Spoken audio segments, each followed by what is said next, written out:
दिएपछि अदालतका कर्मचारीहरू अहिले आन्दोलित बनेका छन्। काम अनुसारको सुविधा पाउनुपर्ने माग राख्दै आएका उनीहरूले अहिले दैनिक 3 घण्टा काम गर्न छाडेका छन्। यसमा न्याय क्षेत्रमा रहेका 5वटा ट्रेड युनियनले ऐक्यबद्धता जनाएका छन्। यसै विषयमा रहेर आज हामीले नेपाल राष्ट्रिय कर्मचारी संगठन सर्वोच्च अदालत अध्यक्ष हरि भट्टराईसँग कुरा गरेका छौं। तपाईलाई कार्यक्रम हाम्रो कानूनमा स्वागत। धन्यवाद। अहिले न्यायालयमा तपाईहरु आन्दोलित हुनुहुन्छ, किन आन्दोलनमा आउनु पर्यो? अतिरिक्त भत्ता हामीले 2069 सालदेखि नै पाइरहेका थियौं काम गरेको आधारमा। हामीले कार्यालय समय पनि 9 बजेदेखि बनाएका छौं हैन, अन्त कार्यालय समय 10 बजेदेखि छ। अनि अहिले हामीले साउनदेखि नै 9 बजेदेखि नै काम गर्दै आएकोमा तपाईको अहिले यो यही उसमा फागुनमा चाहिँ अर्थ मन्त्रालयले अब अर्थ भत्ता खुवाउन नसकिने भन्ने सहमति नै दिएन क्या, त्यही भएर निर्णय गरेर सचिव स्तरीय निर्णयबाट। अनि त्यसपछि हामीले अतिरिक्त समय काम गरिसकेको अवस्थामा अनि सरकारले त्यो बजेट छुट्याउँदाखेरि साउनमा फेरि भत्ता पनि छुट्याइसकेको छ। यस्तो अवस्थामा अहिले आएर अर्थ सचिवले दिन नसकिने भन्ने सहमति नै दिन नसकिने भन्ने निर्णय गरेको हुँदाखेरि हामी यसको आन्दोलन गर्न बाध्य भएका हौँ र हामीलाई कम्ती राज्यले भत्ता दिन सक्दैन भनेदेखि नदियोस्, हामी आधा तलबमा काम गर्न पनि तयार छौँ, तर यो काम गरिसकेको अवधिको त भत्ता दिनु पर्यो नि भन्ने हाम्रो माग हो सर। भन्न खोजेको जुन दिनदेखि निर्णय भयो त्यस दिनदेखि बरु नदियोस्, पहिले काम गरेको तलब पाउनुपर्छ भन्ने माग हो। हो, राज्यका अन्य निकायहरूले पनि भत्ता खाएका हुनाले हामीले त्यही अनुसारले अरूले काम गरेको भत्ता अतिरिक्त भत्ता पाउँदा भने हामीले किन नपाउने भनेर मुद्दा हालेर हामीले सर्वोच्च अदालतबाट निर्णय पनि भएको थियो। तपाईँको पहिला हाम्रो यो अहिलेकै प्रधान न्यायाधीश कल्याण श्रेष्ठ र प्रकाश अस्तिको इजलासले गरेको थियो। त्यही आधारमा अदालतमा पनि कामको चाप बढी छ अनि कर्मचारीहरू बढी खटिनुपर्छ भन्ने हिसाबले भत्ता पाउँदै आएका छौँ हामीले।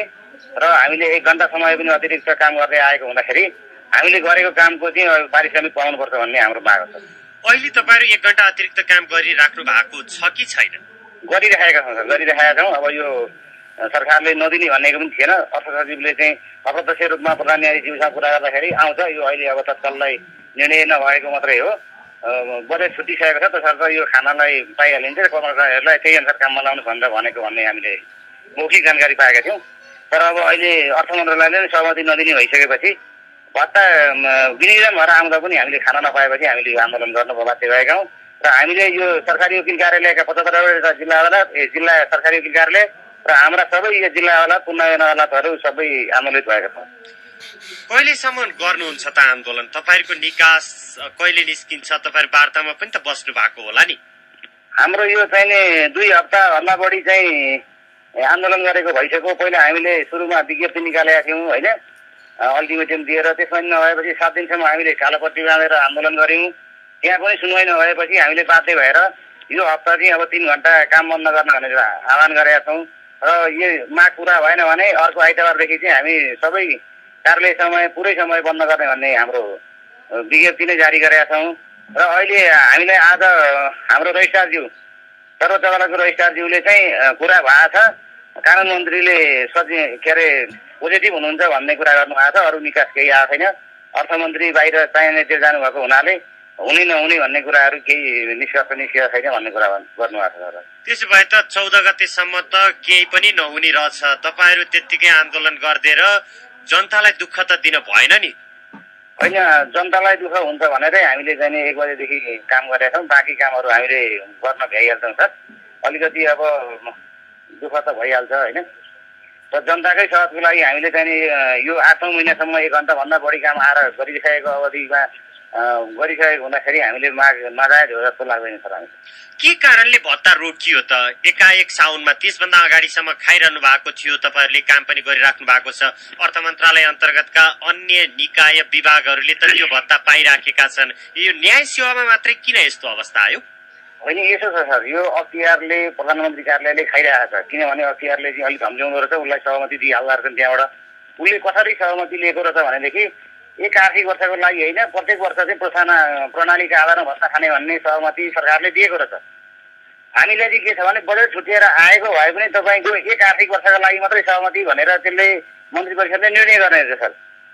अनि त्यही भएर हामीले नपाएको हो। अनि यो मेन कारण चाहिँ अहिले अर्थ मन्त्रालयको के छ भनेदेखि यो भूकम्प अनि नाकाबन्दीका कारण आर्थिक परिस्थितिहरू घटेको हुँदाखेरि अहिले अब भत्ता खुवाउन सहमति दिन सकिँदैन भन्ने हिसाबले निर्णय गरेको भन्ने सुनेका छौँ। आधिकारिक रूपमा त्यो जानकारी आएको छैन।